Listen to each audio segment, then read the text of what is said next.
Shabbat Shalom. Shabbat Shalom. And Shabbat Shalom to all those who are watching with us today. I have an important message today that's kind of continuing on the theme that we've been going over the last month or so, or a little longer than that, concerning becoming Philadelphians. Actually, we've been talking about this for almost a year now, but really getting into the nuts and bolts with the Philadelphia experiment. And the message today is called the mixed multitude. The mixed multitude. And you know, it's interesting that when you're looking at the Amish, as a template, the Amish and the Mennonites as a template for the Philadelphian, and as friendly, as kind, as loving as they are, they stay totally separated from other people. So I mean, they'll help, they'll serve, but they just have that line in the sand knowing who is part of their community and who is not part of their community. And today, in a multicultural world, to be a separatist like this, it's almost considered racism. That people look at it as some form of racism or evil, where really it is, as we're going to see today, it was the downfall of Israel, and actually it's the downfall of believers today, and you will never, ever, ever have a sanctified community if you have a mixed multitude in your mix. So let's start in Exodus 12 in verse 36. And this is when the Israelites are getting ready to leave, right? It's right after the Passover. And Yahweh gave favor to the people in the eyes of the Egyptians, and they granted their requests, and they plundered Egypt. And the sons of Israel traveled from Ramses to Sukkot, the men being about 600,000 on foot, apart from little ones. And also a mixed multitude went up with them, and flocks and herds, and many, very many livestock. Also a mixed multitude went up with them. So here it is, we look at the Exodus for the spiritual lessons that we to get from it, which is good. There's nothing wrong with that. We look at from historical aspect of time element, which is fine.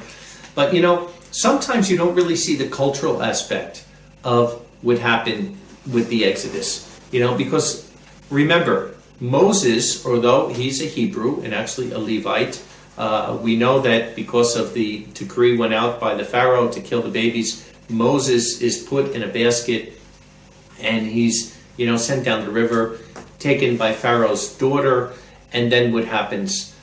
He's raised an Egyptian. So basically, for 40 years of his life, he's raised as an Egyptian. He's an Egyptian prince. He learns everything in warfare and everything. And then what happens? He realizes that he's a Hebrew. He sees two of his brethren, he sees one of his brothers being manipulated by an Egyptian. He kills the Egyptian. And then the next day, there's two Israelites that are fighting, and they said, "Hey, are you going to kill us like you killed that Egyptian?" He gets scared and he leaves, he runs. And then he comes back 40 years later, and that's when he's basically taking the Israelites out. What I think a lot of people realize is the fact of, as an Egyptian that lived as an Egyptian for 40 years in the court of Pharaoh, Moses knew a lot of people. So when Moses comes back, there were people, even probably Egyptian military men that supported him, that said, "Hey, he's a good guy, he's an honest guy, we want to follow him." So what happens? When the time comes for the Israelites to leave, there's a certain amount of Egyptians that decide they want to follow Moses. They want to go. They want to be part of the mixed multitude. So we have the children of Yahweh on one end, the Israelites, right? What did Yahweh say before that in Exodus 3 or 4, where he says to tell Pharaoh, "You would not let my firstborn go, Israel. I'm going to kill your firstborn." So you have the Israelites that are there, but then you also have the people that were supporting Moses, maybe, that were Moses' people, that were Egyptians, that were part of the mixed multitude. Maybe even part of his family with Pharaoh that was coming with that. So this is where I want to get at, but I really want to show you now that from the Exodus and also all throughout Israel's history, it was the mixed multitude that was the downfall of them. And it's very interesting because the mixed multitude will always dilute the congregation. And I say it's like if you took and I probably should have put it here, a glass of wine, and poured half of the wine out and put half water.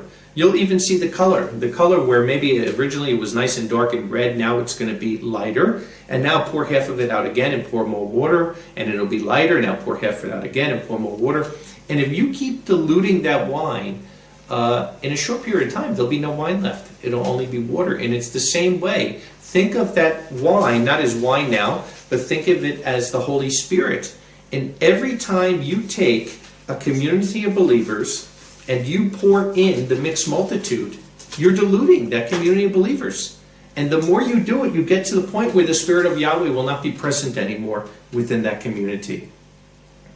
Exodus 32. Now let's look at something that happens not that far after leaving Egypt, right? The golden calf incident. And let's look at this and see the cause of the golden calf incident. Exodus 32, starting in verse 1. And the people saw that Moses delayed to come down from the mountain, and the people gathered to Aaron, and they said, "Rise up, make for us gods who may go before our face. As for this Moses, the man who brought us up from the land of Egypt, we do not know what has happened to him." And Aaron said to him, "Break off the rings of gold, which are in the ears of your wives, your sons, and your daughters, and bring them to me." And all the people broke off the rings of gold in their ears, and they brought to Aaron. And he took them from their hand and formed it with an engraving tool, and he made it a casted calf. And they said, "These are your gods, O Israel, who brought you up from the land of Egypt." And Aaron saw, and he built an altar before it. And Aaron called and said, "A feast to Yahweh tomorrow." So here it is, the mixed multitude, right? And probably many of these people were Egyptians and not Israelites. I'm not saying none of the Israelites were involved. Of course they were, because they were coerced by the mixed multitude. But who's over here doing it? Who were the ones that were worshiping golden calves? It was Egyptians. So it's the Egyptians that are saying, "Hey, this Moses, he's gone. You build for us a golden calf that we could worship." And then what is Aaron doing? He does it, and then he says, "A feast to Yahweh tomorrow." So he's calling the golden calf Yahweh. And they rose early in the morning, and they offered burnt offerings and brought near peace offerings. And the people sat down to eat and drink and rose up to make merry. And Yahweh spoke to Moses and said, "Come, go down, for your people, whom you caused to go up from Egypt, or corrupted," right? Why would Yahweh say that to him? Your people, right? Like I said, the Israelites are Yahweh's people. Who are Moses' people? The Egyptians. So this is part of the mixed multitude. He says, "They have quickly turned off from the way which I commanded them, and they have made for themselves a casted calf, and have bowed to it, and they sacrificed. And they said, 'These are your gods, O Israel, who brought you up from the land of Egypt.'" An Israelite would never say, "These are your gods, O Israel," because they are Israel. The Egyptians would say to the Israelites, "These are your gods, O Israel." So clearly, if you really look into this, we see who are the culprits in the golden calf. The culprits are the mixed multitude.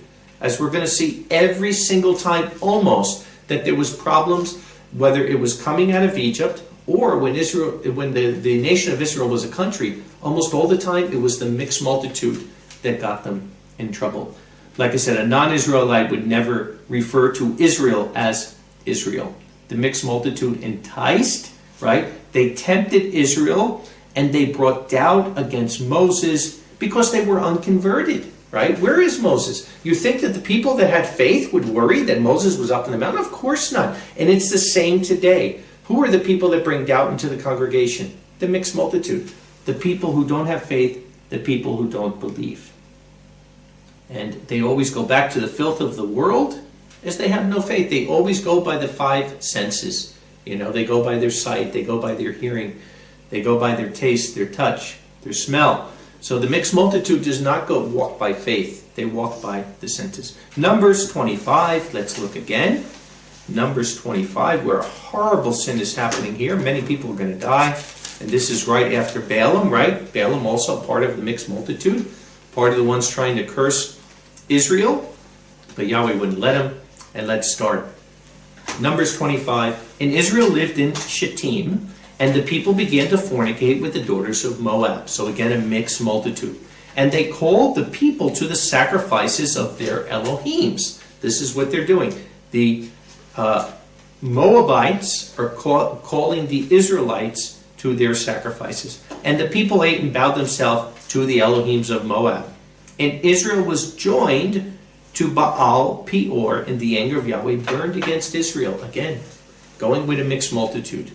And Yahweh said to Moses, take all the leaders of the people and hang them up to Yahweh before the sun, that the fierce anger of Yahweh may be turned from Israel. And Moses said to the judges of Israel, each one of you kill his men, those who joined to Baal Peor. And behold, a man of the sons of Israel came and brought into his brothers a woman of Midian, before the eyes of Moses and before the eyes of all the congregation of the sons of Israel, groaning at the door of the tent of meeting. And Pinchas, the son of Eleazar, the son of Aaron the priest, saw. And he rose from amidst the congregation and took a javelin in his hand. And he went in after the man of Israel into the tent room. And he pierced both of them through, the man of Israel and the woman through her belly. So the plague was stayed from the sons of Israel. And those that died by the plague were 24,000, right? 24,000 people died because of the enticement of the mixed multitude. And Yahweh spoke to Moses, saying, Phinehas, the son of Eleazar, the son of Aaron the priest, has turned my wrath away from the sons of Israel while he was zealous for my sake among them, so I did not consume the sons of Israel my jealousy. Therefore, say, behold, I give to him my covenant of peace. So what was his reward for going in and killing two people? He got the covenant of peace, the covenant of shalom. Because you want to know something? You will never have peace when the mixed multitude is there. You will always have tension, and you'll always have chaos, and you'll always have a murmuring. You will never have peace with the mixed multitude. So here it is. His reward for killing someone is actually getting the covenant of shalom. And it said to him and to his seed after him the covenant of an everlasting priesthood, because he was zealous for his Elohim and atoned for the sons of Israel. And then they give the name of the man and the woman who were there. And then we drop down to verse 16. And Yahweh spoke to Moses, saying, vex the Midianites, and you shall strike them. For they are vexers to you, because of the wiles with which they have beguiled you, in the matter of Peor, and in the matter of Cosbi, the daughter of the ruler of Midian, their sister, who was struck in the day of the plague, because of the matter of Peor. So we see here very, very interesting that Yahweh very clearly says they're vexers. The mixed multitude were always going to be vexers. But you know what the mixed multitude do? They play with your emotions. They play with the emotions because they know that Satan is very easily to deceive people with emotions. So sometimes they try to act like they're in need. Sometimes they try to play on your heart, your good heart as a believer, but we can't fall for it. And like I said, Phinehas was rewarded the covenant of peace for destroying the mixed multitude. Let's go to Numbers 11. Numbers 11 and verse 1. And the people were evil as those complaining in the ears of Yahweh. And Yahweh heard, and his anger glowed, and the fire of Yahweh burned among them and devoured the extreme edge of the camp. In verse 6. And now, what are they saying? Now our soul withers. There is nothing except this manna before our eyes. And the manna was like coriander seed, and its appearance like the look of belly and present gum. So when we see these people that are yearning for the leeks and the onions of Egypt, logically think to yourself, are these Israelites who were slaves, who basically were getting minimal food? Of course not. Are Israelites going to complain about manna? Some of them would, because they're being coerced by the mixed multitude. But the majority of people that are complaining to Yahweh because they don't have meat, because they don't have food, they're not slaves of the Israelite slaves. These are the people of Egypt that were living good lives there. And now they see the plagues of Egypt, and what are they doing? They're running from those plagues of Egypt, thinking that their lives will be better with Moses. And now in the wilderness, when they're having trials, what are they doing? They're coercing the Israelites, the mixed multitude, to complain, to murmur. And everybody is suffering from it. Hosea, verse 7. Let's go to the book of Hosea now. And we know, again, the tribes of Israel, the northern tribes called Ephraim, right? They went into captivity 721, 718 BC. Roughly 120, 130 years later is when Judah goes into captivity under the Babylonians. But why? What was the biggest sin of Ephraim, the northern tribes of Israel? Why did they go into captivity? Let's take a look in Hosea, the 7th chapter. He says, when I would have healed Israel, Then the iniquity of Ephraim was uncovered, and the wickedness of Samaria. For they have worked falsehood, and a thief comes, a troop of robbers plunders outside. And they do not say within their hearts that I remember all their evil. Now their own doings have hemmed them in. They are before my face. They make the king glad with their evil, and the rulers with their lies. They are all adulterers, like an oven heated by the baker. He ceases from stirring, from kneading the dough until it is leavened. In the day of our king, the rulers have sickened themselves with the heat of wine. He stretches out his hand with scorners. For they have brought their heart near like an oven, while they lie in wait. Their baker sleeps all night. In the morning it burns like a flaming fire. They are all hot as an oven, and devour their judges. All their kings have fallen. Not one among them calls to me. So now he's telling the decrepit state of Ephraim. Now he's going to tell us why. Why are they like this? Verse 8. Ephraim mixed himself among the peoples. Ephraim mixed himself among the people. Ephraim became in this decrepit state because he did not stay sanctified. They didn't stay like the Amish. They didn't stay separated from the world, right? They didn't stay segregated. Ephraim is a cake half turned. A cake half turned. If you ever baked, you know. What does that mean? It means it's burned on the bottom and it's not cooked on the top. It's good for nothing. It's a cake half turned. Strangers have eaten up his strength, yet he does not know. Yea, gray hairs are sprinkled here and there in him, and he does not know. And the pride of Israel testifies to his face. And they do not return to Yahweh their Elohim, nor seek him in this. Ephraim also is like a silly dove without heart. They call to Egypt. They go to Assyria, right? They're going to the mixed multitude. They're not looking to Yahweh. When they go, I will spread my net over them. I will bring them down like birds of the heaven. I will chastise them as a report of their congregation. Woe to them, for they have fled from me. Ruin to them, for they have transgressed against me. Though I would redeem them, yet they have spoken lies against me. And they have not cried to me with their heart when they howled on their beds. They gather themselves for grain and wine, they turn against me. Though I bound, I make their arm strong, yet they think evil against me. They return, but not to the Most High.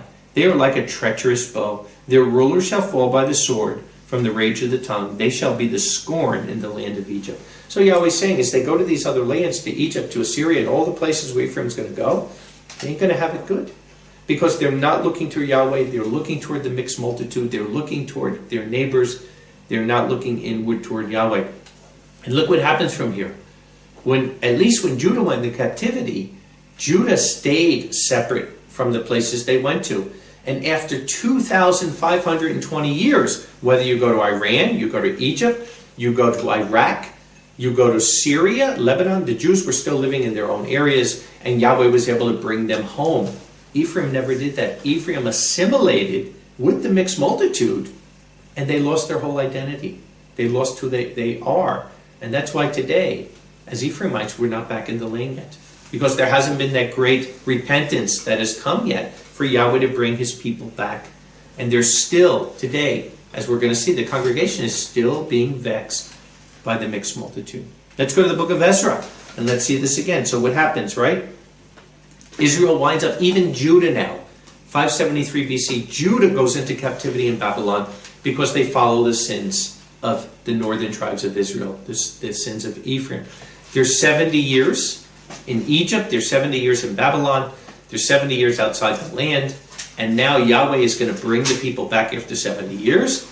They're going to rebuild the temple of Yahweh, the sanctuary of Yahweh, and yet they're going to make the same mistake. And Ezra is just going to be cut to his heart when he sees they're once again mixing with the mixed multitude.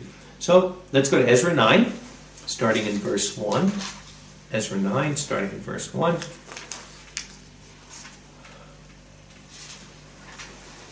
At the end of these things, the leaders came near to me, saying, the people of Israel and the priests and the Levites have not separated themselves from the people of the lands. As to their abominations, even the Canaanites, the Hittites, the Perizzites, the Jebusites, the Ammonites, the Moabites, the Egyptians, and the Amorites. For they have taken from their daughters for themselves and for their sons. For the holy seed have mixed themselves with the people of the lands. Yes, the hands of the leaders and the overseers have been foremost in this treachery. And when I heard this thing, I tore my garments and my robe, and pulled the hair of my head and my beard, and sat down stunned. So Ezra isn't just a little bit upset at this. He's literally, there's an expression, oh, you got me so frustrated, I'm pulling out my hair. He's literally pulling out the hair of his head, and the hair is his beard, because he's in mourning. He's so upset about this, of the treachery, like he says. Then were gathered to me everyone who trembled at the words of the Elohim of Israel, because of the treachery of the exiles. And I remained stunned until the evening sacrifice. And at the evening offering, I rose up from my fasting, and with my garment and my robe torn, I even fell on my knees and spread out my hands to Yahweh my Elohim. Right, so now he's on his hands and knees, he's face down, he's just pleading out to Yahweh. And I said, oh my Elohim, I am ashamed and wounded to lift up my face to you, O my Elohim. For our iniquities have increased over our head, and our guiltiness has grown to the heavens. Since the days of our fathers we have been in great guilt until this day. And as for iniquities, we, our kings, our priests, have been delivered into the hand of the kings of the land, to the sword, to the captivity, to plunder, and to shame of faces to this day. And now for a little time grace has been shown from Yahweh our Elohim to leave us a remnant to escape, and to give us a nail in his holy place, so that our Elohim may enlighten our eyes and give us a little reviving in our bondage. And this is almost like we could say today, think about this scripture. This is exactly what Yahweh's allowing. He's allowing us as Ephraimites this little bit of light, right? A little grace given to us and to the remnant to escape the nail in the holy place, so that our Elohim may enlighten our eyes and give us a little reviving in our bondage. He's given us, even though Ephraim hasn't come back to the land yet, he's given us a foothold in the land of Israel. We've been there the last 20 years. We're keeping the feast. We're doing the programs. Yahweh has actually given us grace, and has even blessed the land of Israel because of our ministry that we're doing there. For we were slaves, but our Elohim has not left us in bondage, but has given mercy to us in the sight of the kings of Persia, to give us a reviving, to raise up the house of our Elohim, and to make stand its ruins, and to give us a wall in Judah and in Jerusalem. And now, our Elohim, what shall we say for this? For we have forsaken your commandments, which you have commanded by your servants the prophets, saying, the land into which you go to possess, it is unclean land with the impurity of the people of the lands, with their abominations with which they have filled it, from mouth to mouth with their uncleanness. And now do not give your daughters to their sons, and do not take their daughters to your sons, or seek their peace or their wealth forever, so that you may be strong and eat the good of the land, and leave it as an inheritance for your sons forever. We're to stay separate. We're to stay sanctified from the people of the land. And after all that has come on us for our evil deeds and for our great guilt, since you, our Elohim, have held back the rod of our iniquities, and have given us such an escape as this, shall we again turn back to break your commandments and intermarry with the people of these abominations? Would you not be angry with us until you've destroyed us, until there is no remnant or survivor? O Yahweh, the Elohim of Israel, you are righteous, for we are left as a survivor, as it is this day. Behold, we are before you in our guilt, for none is able to stand before you of this. So wow, this is like a vile, great sin that's going on. Then let's read on in chapter 10. And he says, well, Ezra was praying and making his confession, weeping and casting himself down before the house of the Elohim. A very great congregation of men and women and children gathered to him out of Israel. For the people wept with a great weeping. They started to see what they're doing wrong. And Shechaniah the son of Yehiel and the sons of Elam answered and said to Ezra, we have sinned against our Elohim, and we have dwelt with foreign women from the people of the land. Yet now there is hope in Israel concerning this thing. And now let us cut a covenant with our Elohim to put away and to cause to leave all the women and those born of them according to the counsel of Yahweh, and those who tremble at the commandment of our Elohim. And let it be done according to the Torah. Rise up, for the matter is on you, and we will be with you. Be strong and act. Then Ezra rose up and made the chief priests, the Levites, and all Israel to swear that they would do according to the word, and they swore. Then Ezra rose up from before the house of the Elohim, and went into the room of Yohanan, the son of Eliashib. And he went there, and he did not eat food, nor did he drink, for he mourned for the transgression of the exiles. And they passed a call throughout Judah and Jerusalem to all the sons of the exiles to assemble at Jerusalem, and that whoever would not come within 3 days according to the counsel of the leaders and the elders, all his property would be forfeited, and he would be excluded from the congregation of the exiles. Then all the men of Judah and Benjamin gathered to Jerusalem within 3 days. It was the 9th month, on the 20th of the month, and all the people sat in the plaza of the house of the Elohim, trembling because of the matter and because of the heavy rain. And Ezra the priest stood up and said to him, "You have trespassed and have dwelt with foreign women to increase the guilt of Israel. And now make confession to Yahweh, Elohim of your fathers, and do his will, and separate yourself from the peoples of the land and from the foreign women." Then all the congregation answered and said with a loud voice, "Right, according to your word, it is on us to do." So here we are, 2,000 years later, and we're in the same situation. We're realizing the Philadelphia experiment, the people of Yahweh, not just marrying foreign women, that's one thing, but like he says here, the people of Yahweh have been too much intertwined with the people of the world. The people of Yahweh have not stayed segregated as the Amish and the Mennonites are, and it's a great sin before Yahweh. And if we ever want to go back to the Promised Land, if we want to be the 144,000 part of the tribes that go back there, we got to separate ourselves from the mixed multitude. It's very clear. Let's go to Nehemiah 13. Nehemiah 13, we'll see more of this, because this was a grave, grave sin in Yahweh's eyes. Nehemiah 13, starting in verse 1. On that day they read in the book of Moses in the ears of the people, and it was found written in that the Amorite and the Moabite should not come into the congregation of the Elohim forever, because they did not meet the sons of Israel with bread and water, but hired Balaam against them to curse them. But our Elohim turned the curse to a blessing. And it happened when they had heard the Torah, they separated all the mixed multitude from Israel. So I'm praying that we need to do the same. In our kibbutzes, in our communities, there should not be a mixed multitude in the camp. We talked about that many, many times. We need to keep our camps sanctified. Let's drop down to verse 15. It says, "And in those days I saw in Judah ones treading wine presses on the Sabbath, and bringing in sheaves and loading donkeys and wine and grapes and figs and all burdens which they brought to Jerusalem on the Sabbath day. And I testified against them on that day they sold food. Men of Tyre also lived in it, who brought fish and wares and were selling on the Sabbath to the sons of Judah, even in Jerusalem." So this is my point, and I say this. People ask sometimes, can you get married on the Sabbath day? And I say there's nothing against Scripture for two believers to take their vows on the Sabbath day. But are you having a big reception where there's going to be a lot of work to do on the Sabbath day? Then it's better to wait till after the Sabbath to do it. But to go to someone else's wedding on the Sabbath day who's not a believer, you're taking all your sanctification away. Every single time on the Sabbath there's one unconverted person in your midst, you're taking a percentage of your sanctification away. And we see it here because the people that are not Sabbath keepers, why are they going to be being holy to Yahweh? Why are they going to be sanctifying the Sabbath? And that's what we're seeing here. There's a mixed multitude being in Jerusalem. And these people are not only not keeping the Sabbath themselves, they're enticing the Jews, the people of Yahweh, to also be breaking Shabbat. And then verse 17. And this is Nehemiah's answer. "And I contended with the nobles of Judah and said to them, what is this evil thing that you do, defiling the Sabbath day?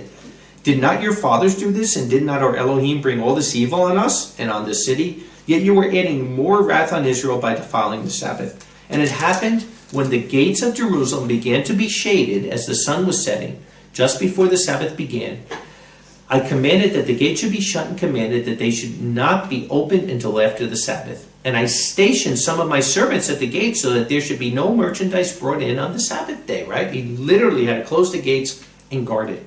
"And the merchants and the sellers of the wares stayed the night outside Jerusalem once or twice. Then I testified against them and said, why are you staying around the wall? If you do it again, I will send a hand against you." From that time they did not come on the Sabbath. So what did Nehemiah do? He cut the mixed multitude off. He put them outside the gate. He closed the gate. They stayed there a bit, and then he said, "You come again, I'm going to put a hand to you." And they didn't come after that. "And I said to the Levites that they should be cleansing themselves, and they should be guarding the gates to sanctify the Sabbath day. Oh, my Elohim, remember me for this, and spare me according to the greatness of your mercy." And in those days they also saw Jews who dwelt with women from Ashdod, Ammon, and Moab, again a mixed multitude.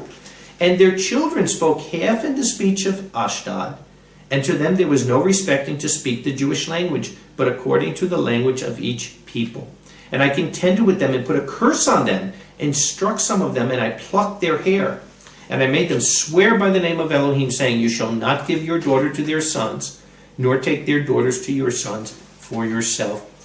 Did not Solomon, king of Israel, sin by these things? Yet among many nations there was no king like him, who was beloved by his Elohim. And Elohim made him king over Israel, but women from other lands caused even him to sin. Shall we then listen to you to do this great evil, to sin against our Elohim in living with foreign women? So we see right here that it's very, very clear that we are not to mix with non-believers, So nothing changes in the new covenant. A matter of fact, in the new covenant, it's even stronger. But it's not just a suggestion. It is a grave sin before Yahweh. And it is mixing his royal seed, his holiness. It's mixing with a mixed multitude, with pagan people, with people that are non-believers, which is against them. 1 Corinthians 10.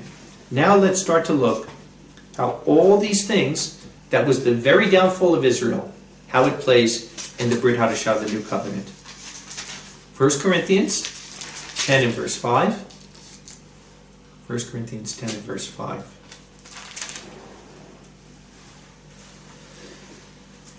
And who is he talking about? The Israelites. He's talking about the Israelites in the wilderness, and look what he says. Yet Elohim was not pleased with most of them, for they were scattered in the deserted place. But these things became examples for us, so that we may not be lusting after evil, even as some of those lusted. So what happens here? All these things he says are examples for us today. Everything that I'm reading about the mistakes they made, being with the mixed multitude. Let's drop down to verse 10. Neither should you murmur as some of them murmured and perished by the hand of the destroyer. And all these things happened to those as examples, as it was written for our warning, on whom the ends of the age have come. So that he that thinks he stand, let him be careful that he not fall. And all the things he talks about here, fornication, idolatry, all of it was enticed by the mixed multitude. Almost every single sin that he's talking about here is enticed by the mixed multitude. Drop down to verse 14.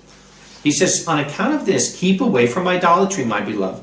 I speak as to prudent ones. You judge what I say. The cup of blessing, right? The very cup that we take at Passover, that we bless, is it not partaking of the blood of Messiah? The cup which we break is not a partaking of the body of Messiah. The bread which we break, is it not a partaking of the body of Messiah? For just as the loaf of bread is one, for we are all one body, for we partake of the one loaf. Look at Israel, whose observances is according to flesh. Are not those eating the sacrifices partaking of the altar? What then shall I say? That an idol is anything, or an idol is the sacrifice is anything? No. But the things the pagans sacrifice, they sacrifice to demons and not to Yahweh. And I do not want you to have fellowship with demons. You cannot drink the cup of the master, right? You cannot take Passover and a cup of demons and have Christmas celebrations, Easter celebrations. You cannot partake of the table of the master and the table of demons. And how many people today, including some believers, will go to their family's house on Christmas? It's only a meal. It's just a meal, right? And partake of these evil things with them. Or do we provoke our master to jealousy? Are we stronger than he is? So the key to the matter is the mixed multitude will always cause compromise, right? Christmas, birthdays, Sabbath day, whatever it is, the mixed multitude is the one that's causing compromise. Because in the camp of Yahweh, there's safety. We talked about this when we were talking about the cities of refuge. In the camp of Yahweh, there is safety. Outside of that camp, you have the mixed multitude, and that's why we can't let the mixed multitude into the camp of Yahweh. 2 Corinthians 6:14, it even gets more specific. 2 Corinthians 6:14. Do not unite in marriage with unbelievers, for what partnership does righteousness have with lawlessness? And what fellowship does light have with darkness? It's very, very clear. And what agreement does the Messiah have with Satan? Or what part does a believer have with an unbeliever? It is very, very clear, as we just saw over and over and over again in the Tanakh and in the Torah, that a believer is not to marry a non-believer. You know, it's a different situation if you come in and there's one converted and one not. That's not what I'm talking about. But a believer, a believer coming in who's or getting baptized, they are not to marry. It is a sin to marry a non-believer, as we're seeing here. And I can tell you that in all my years as a pastor, the worst situations I've had to counsel in the congregation is with a non-believing spouse. Doesn't matter if it's a male or a female, makes no difference. They're both bad situations. Sometimes I've seen it worse, where the male was the converted one, and the unconverted one was the wife. Made it really, really hard on the converted spouse, and sometimes the other way around. But both ways, the worst situations I've seen as a pastor is when you're dealing with an unconverted spouse. And like it says here, what agreement does Messiah have with Satan, right? Or what part does a believer have with an unbeliever? And what harmony does the sanctuary of Elohim have with idols? For you are the sanctuary of the living Elohim, even as it is said, I will dwell in them and walk among them, and I will be their Elohim, and they will be my people. Because of this, come out from among them and be separated, says Yahweh, and touch not the unclean thing, and I will receive you. And I will be a father to you, and you will be sons and daughters to me, says Yahweh Almighty. And then chapter 7, then having these promises, beloved, let us cleanse ourselves from all defilement of flesh and spirit, perfecting holiness in the fear of Elohim. So this is not a suggestion, and this is not just with marriage, like I said. It's about keeping our camp clean. It's about keeping our camp clean from the mixed multitude. Yahweh's congregation is not holy enough. We're not kadosh enough because of our mixture of relationships with the mixed multitude of the world, right? And today, wow, you're looking in the year we're living in 2018, with a million people in the Messianic movement, even many sacred name believers and people that use the name Yahweh or Laodiceans. You have all the splits from all the different churches. I mean, it's so chaotic that if ever there was a time to stay away from the mixed multitude, it's now. Because you look in the Bible, very clear, there's the wheat and the chaff, there's the sheep and the goats. And at least half the people claiming to be believers are none other than the mixed multitude. So this is not only just pagans. This is not only just people that are non-religious. This is people that claim to be believers that are actually part of the mixed multitude. The same as the people that left Egypt with Moses. They claimed to be part of the house of Israel, and yet they were really part of the mixed multitude. 2 Peter 2 and verse 9, we'll see this. Because some of these people even come in our midst. They visit the congregation. They come to the feast. And yet, they're not part of the camp of Yahweh. They're part of the mixed multitude. 2 Peter 2, starting in verse 9. 2 Peter 2 and verse 9. But Yahweh knows to rescue the righteous out of temptation, and to keep the unjust to be punished at the judgment day. And especially he will punish those who follow after the filthy lusts of the flesh, and have no respect for authority. So the mixed multitude, that's the problem. They don't believe in judicial order. They don't believe in leadership. They don't believe in any of these things. They have no respect for authority. They're self-willed. They're arrogant. And they do not tremble when they blaspheme. Where cherubs, being greater in strength and power, do not bring against them the condemnation of blaspheming. But these men, like the dumb beasts, which by nature are for slaughter and destruction, speak evil of the things that they do not understand, and will utterly perish in their own corruption, right? So they were always, just like the mixed multitude talked against Moses when he was up getting the Ten Commandments, this mixed multitude will talk against leadership. They'll say it's controlling spirit, we're all equal, we're all priests. The same as that happened to the Israelites. And they have no respect for the authority and the leadership that Yahweh ordained, not man. And they will utter in their own corruption. Being about to receive the wages of unrighteousness, as they consider it a delightful thing to revel in the daytime.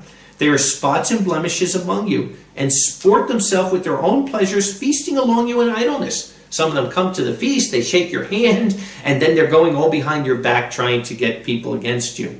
Having eyes full of adultery and never ceasing from sin, seducing unsettled souls, having a heart being filled with covetous, they are cursed children. And having forsaken the straight path, they have gone astray, following the way of Balaam, the son of Beor, who loved the wages of unrighteousness, but who was rebuked for his own transgression. the dumb donkeys, speaking in a man's voice, held back the folly of the prophet. These are springs without water, right? They come and they act as brethren, but they're empty springs. Clouds being driven by a storm, for whom the blackness of darkness has been kept forever. For while they speak astonishing words of vanity, they seduce with obscene lust of the flesh them who have almost abandoned these that walk in error, right? So brethren that almost came out of this evil, way of the world and the different things, they've almost overcome, and they meet the mixed multitude, and the mixed multitude pulls them right back to where they were. While promising to them freedom, they themselves being slaves of corruption, for man is overcome by whatever it is that enslaves him. And most of the mixed multitude are all kinds of hooked up in all kinds of different sins. They're not telling this when they're trying to entice brethren away from the truth, but they have all kinds of problems themselves, and they're only out from self-motivation. It says, for if when they have escaped the pollutions of the world by the knowledge of our Master and Redeemer, Yeshua the Messiah, they become again entangled in the very same things and are overcome by them, their later end is worse than the beginning. For it is better for them not to have known the way of righteousness than having recognized it to turn from the holy commandment delivered to them.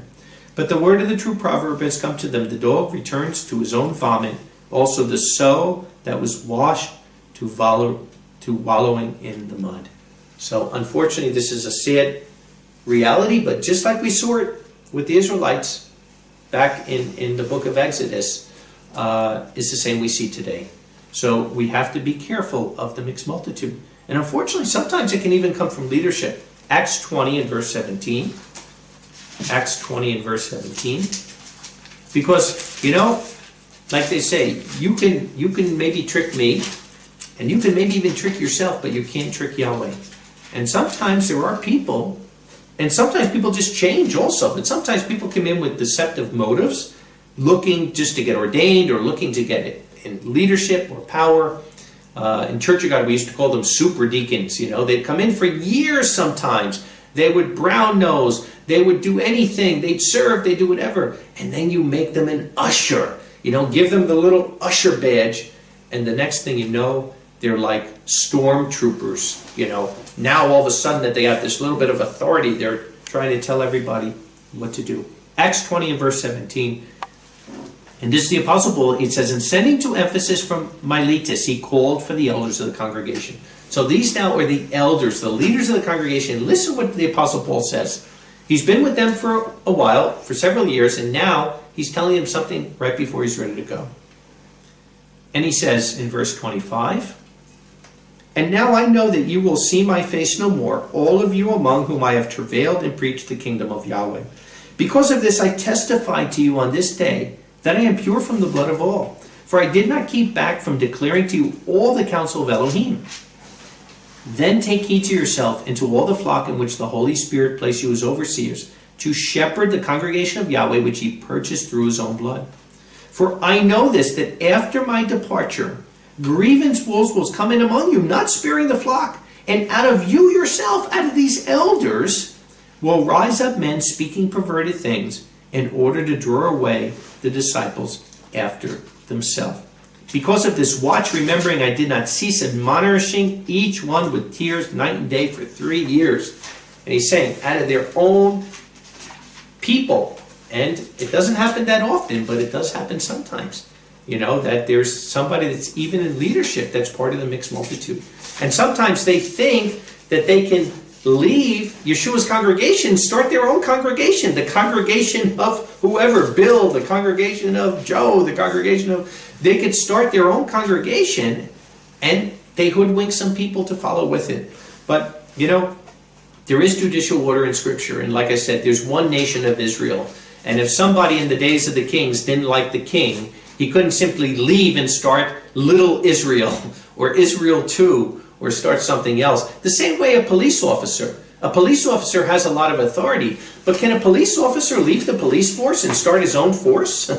Can he just say, okay, now I'm leaving the police force in this city because whatever, I don't like the way they're doing things, I'm going to start my own police force? No, of course it doesn't work that way. The same way that somebody that could have hoodwinked the leadership, or maybe even had a right attitude when they started, once they leave the ordained eldership that Yahweh has put there, and they rebelliously, go out on their own, they're no longer an elder in the congregation, and they're certainly not an elder before Yahweh.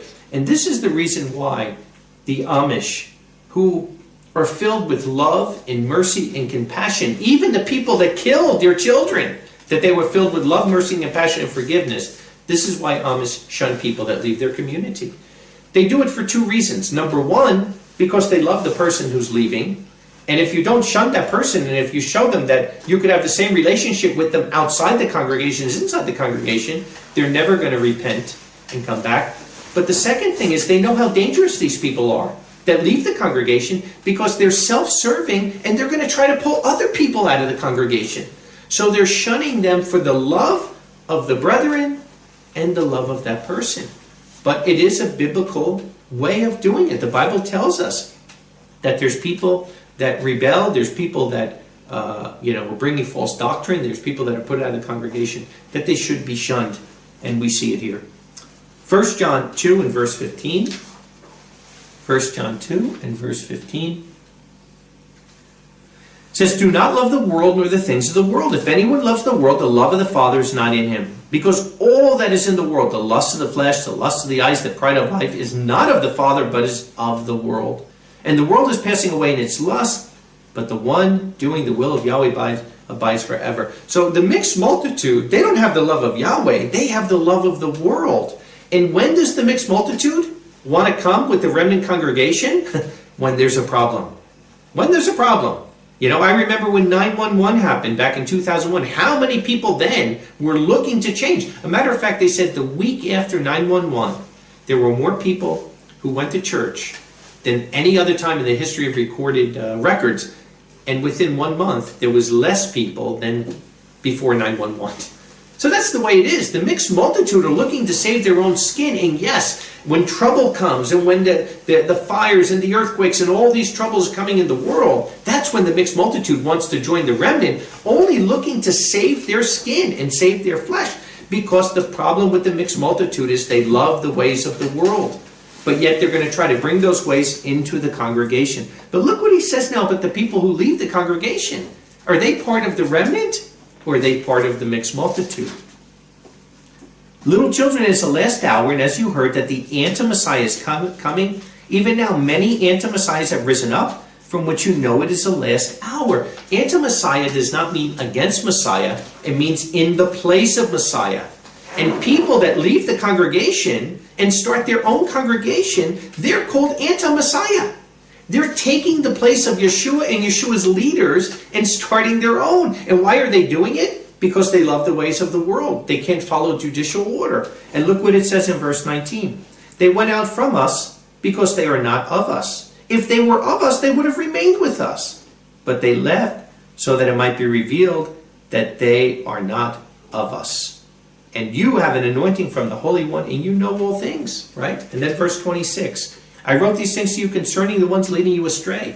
So these people that are part of the mixed multitude, if they were really part of the remnant, they would still be in the congregation. What would take you out of Yahweh's congregation?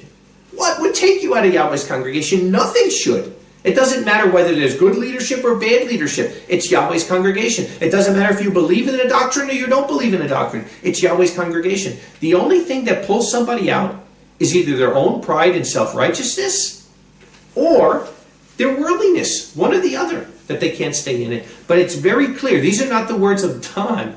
These are the words of the Apostle John under inspiration of the Holy Spirit and part of our New Testament that clearly says if they were part of us, they'd still be with us. It's that simple.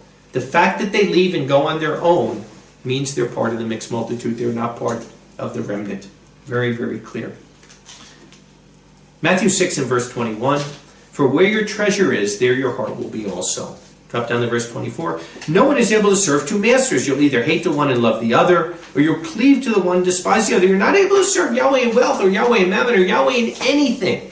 Where your treasure is, there your heart will be also." And that's why, like I said, a police officer that wears a uniform that protects the people, it doesn't matter if he doesn't like his sergeant. It doesn't matter if there's something going on down in the police station he doesn't like. He can't leave and start his own police station. He has zero authority from anybody to do that. And yet, where your treasure is, there your heart will be also. It's that simple.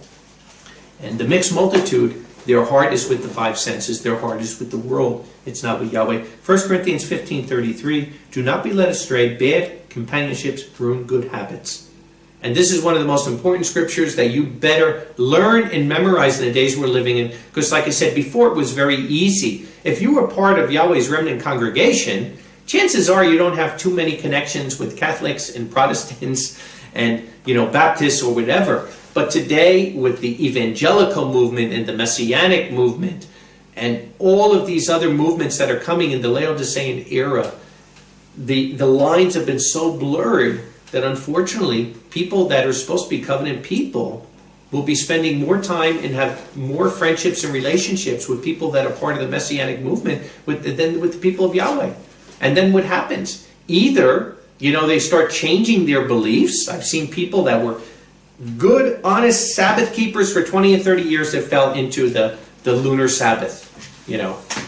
People now, even with the flat earth, people that are good, honest people and good, honest brethren that are believing in the flat earth. I mean, can you imagine?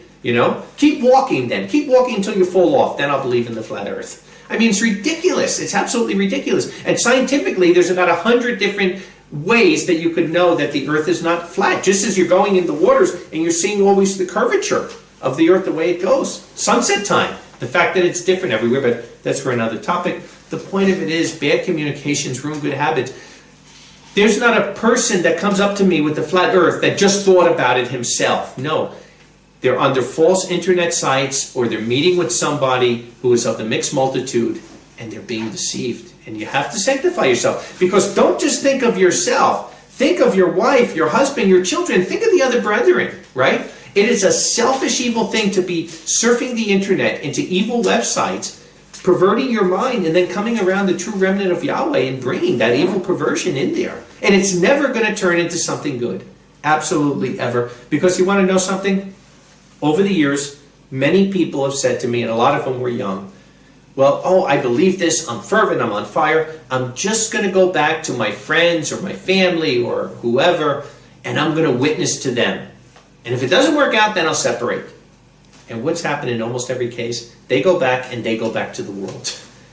I've never even heard of one case where somebody just tries to go back to his friends, his family, or his best friend, or even his spouse, and tries to forcefully convert them where it ever worked. It's always the other way. That person winds up falling away, unfortunately.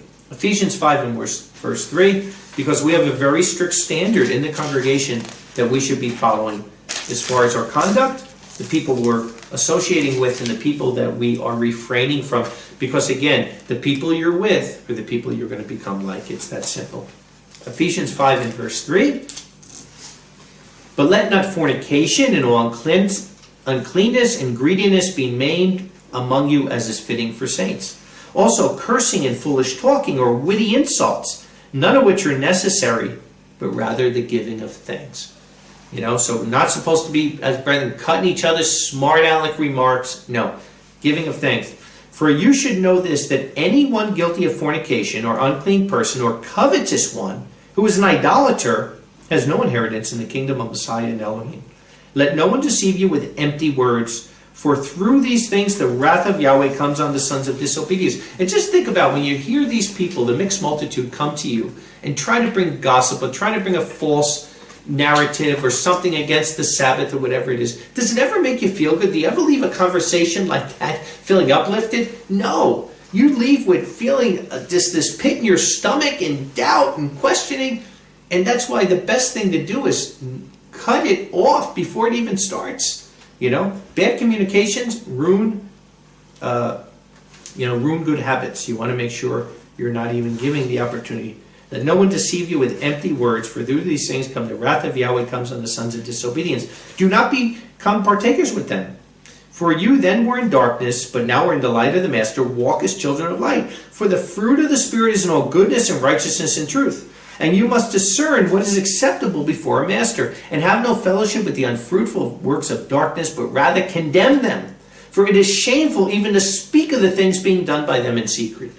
Their works are shameful. They're evil, Yahweh says. And as believers, we shouldn't even be listening and giving an ear to the mixed multitude. Sometimes people will say, and I've even, believe it or not, had Sabbath-keeping, baptized people that have times have even been going back to Sunday churches, and they say, I'm only doing it because my children need fellowship. Your children don't need that kind of fellowship, of putting their children in public school because my children need friends. They don't need that kind of friendship. 1 John 1, unless you want to lose your children, that's the easiest way to lose them. Bad communications ruin good habits. So put your children around unconverted, other evil children without the Spirit of Yahweh, and see how quick that they last. 1 John 1:1 says, what was from the beginning, what we have heard, what we have seen with our eyes, what we beheld, and what our hands touched, we declare to you is the word of life, talking about Messiah. And the life was revealed, and we have seen it, we bear witness, and we announce to you the everlasting life, which was with the Father and was revealed to us. We announce to you what we have seen and what we have heard, that you also may have fellowship with us. And truly our fellowship is with the Father and the Son, Yeshua Messiah. And we write these things to you that your joy may be full. So you want to know something? That's where fellowship starts and that's where fellowship ends, because there is no true fellowship if somebody is not in the Father and the Son. Who wants fellowship like that? I would rather, like it says, better is a little in the house of the righteous than much in the house of the wicked. I would rather be by myself till the day I die than be around thousands of lukewarm, Laodicean, unconverted people that every week I'm going to come on Sabbath. They're only going to tell me more evil and more wickedness, and more false doctrine. So our fellowship is with the Father and the Son, and that's where it's got to start. But if you're around evil people, it's going to affect you. Proverbs, 1st chapter, in verse 10 and 11. My son, if sinners lure you, do not be willing. If they say, walk with us, let us lie in wait for blood. Let us secretly lurk for the innocent without cause. Drop down to verse 15. My son, do not walk in the way with them. Hold back your foot from their path. For their feet run to evil, and they haste to shed blood. Drop down to verse 22. Until when will you love to be simple, you simple ones? And will scorners desire scorn for themselves? And will fools hate knowledge? Turn back at my warning. Behold, I will pour out my spirit to you. I will make my words known to you. So this is the time, to go back to Yahweh with tears in your eyes and repent. Cut off these bad relationships. You don't need them. They're only hurting your life. Strengthen yourself with Yahweh and Yeshua. Spend more time in His Word, more time in prayer, more time in fasting, more time in meditation. You don't need more time with the mixed multitude. It's the mixed multitude that are the problem. The book of Haggai. The book of Haggai. Chapter 2, and starting in verse 11. The key is with the mixed multitude too. It doesn't always happen all at once. A lot of times it's little by little. It's little by little, but as those things start getting into your mind, like any other evil thing, you let that stuff in, it's very hard to get it out afterward. Haggai 2 and verse 11 says, So says Yahweh of hosts, Now ask the priest the Torah, saying, Behold, one bears holy flesh in the wing of his garment, and touches his wing to the bread, or boiled food, or wine, or oil, or any food, will it become holy? And the priest answered and said, No. And Haggai said, If the unclean of body touches these, will it be unclean? And the priest answered and said, It is unclean. And Haggai answered and said, So is this people, and so is this nation before me, declares Yahweh, and so is every work of their hands, and that which they offer there is unclean. So very, very clearly, the priest has something that's sanctified, holy, in his napkin, in his skirt, whatever, and he comes to something that's unholy. Is that holy? Going to make that holy? No. But if he has something that's holy in his apron, and he comes to somebody that's unholy, and the holy touches the unholy, will the holy become defiled? He says yes. And he says, so is this people, and so is this whole nation before me. Are we getting it? Are we getting it? Why the Amish and why the Mennonites and these groups stay separated from the world? Because we're living in, not just Babylon is completely defiled, but we're living in a defiled world, and this is the time now that Yahweh is calling His people out of that. And He's setting up these cities of refuge for us to come out of that defilement and be protected in His camp, And he doesn't want a mixed multitude in his camp, because then we might as well stay in the world, because it's going to be worse than before and we'll be just defiled. We have to be around people that are fervent and loving and surrendering their lives to Yahweh and not part of the mixed multitude. And that's clearly what he's saying here. The world is like Sodom and Gomorrah in the days of Noah. It's immoral, it's wicked, it's Laodicean, it's rebellious. We must separate from the mixed multitude, or you'll become one of them. Better to be few with the righteous than many with the mixed multitude. Like I say, it's like the tree of the knowledge of good and evil. Sure, you're going to find some good in that tree, but you're also going to find a lot of evil. Aren't we much better going to the tree of life, that there's only good? Why mix the good with the evil when you can have from the tree of life? Isaiah 52. Isaiah 52 in verse 11 and 12. And I read it before in the New Testament, they were quoting it, but this is coming from Isaiah, and it's actually to the people when they're fleeing Babylon. And look what it says, Isaiah 52:11. Turn, turn, go out from there. Touch not the unclean. Go out of her midst, purify yourself, bearers of the vessel of Yahweh. For you shall not go out with haste, nor will you go by flight, for Yahweh is going before you, and the Elohim of Israel gathers you. So he's saying, turn, turn, go out from there, and don't touch the unclean thing. So as you're fleeing one place, you're not to go to another place and be defiled. You should be going to less defilement. And face it, there's no place on the earth that has no defilement, but you don't want to go from Babylon to a worse place. You know, like the Amish, say they were fleeing Babylon. Well, they have pretty sanctified communities, even in Babylon. They don't want to go to a worse place, a more worldly place. They wouldn't flee there to go to Paris, France, you know, or a place that's defiled like that. So, again, there's many stops in the wilderness, and like I always say, when you leave Babylon, it really makes no difference where you go to. Just get out of there. That's your first stop.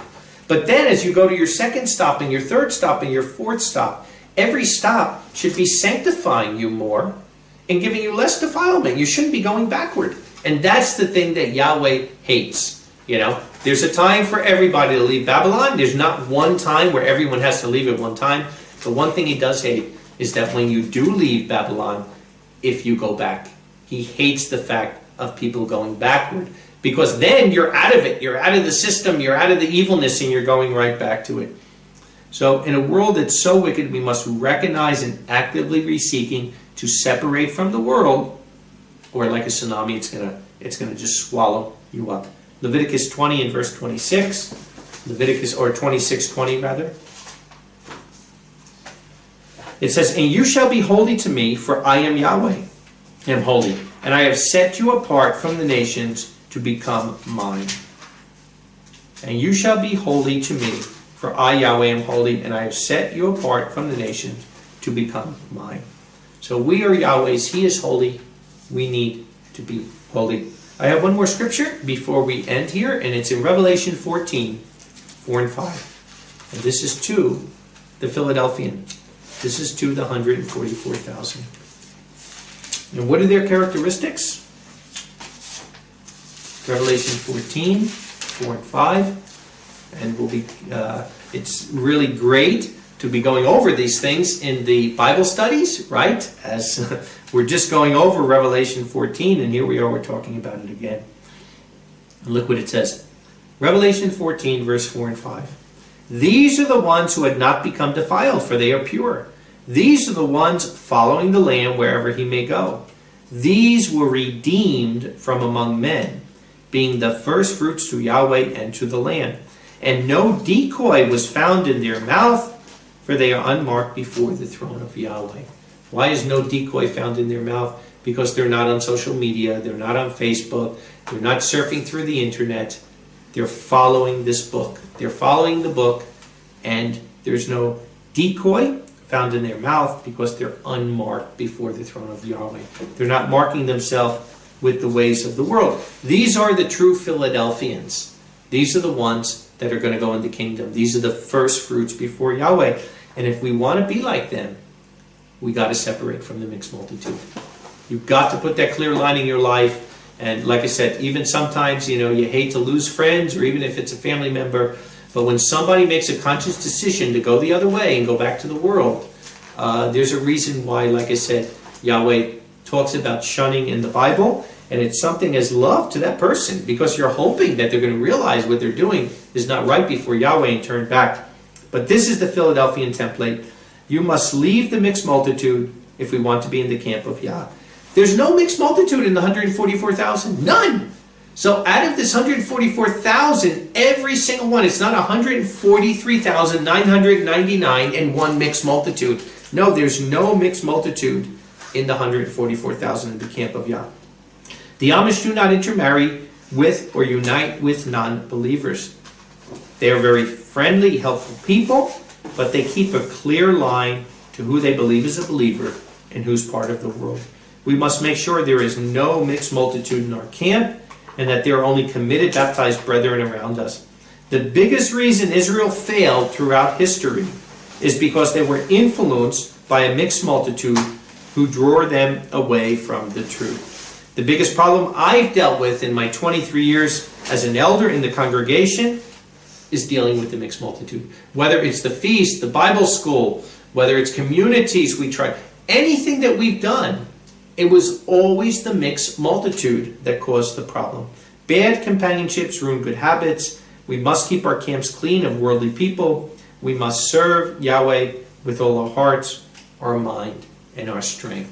So, praise Yahweh. I pray that this message, although it's sobering and it's a sad message, that I pray that it will be enlightening for you and really help us to get a clearer focus to strengthen the camp of Yahweh, but to clearly see that there is no place in the camp of Yahweh for the mixed multitude. Yahweh bless. Shabbat Shalom.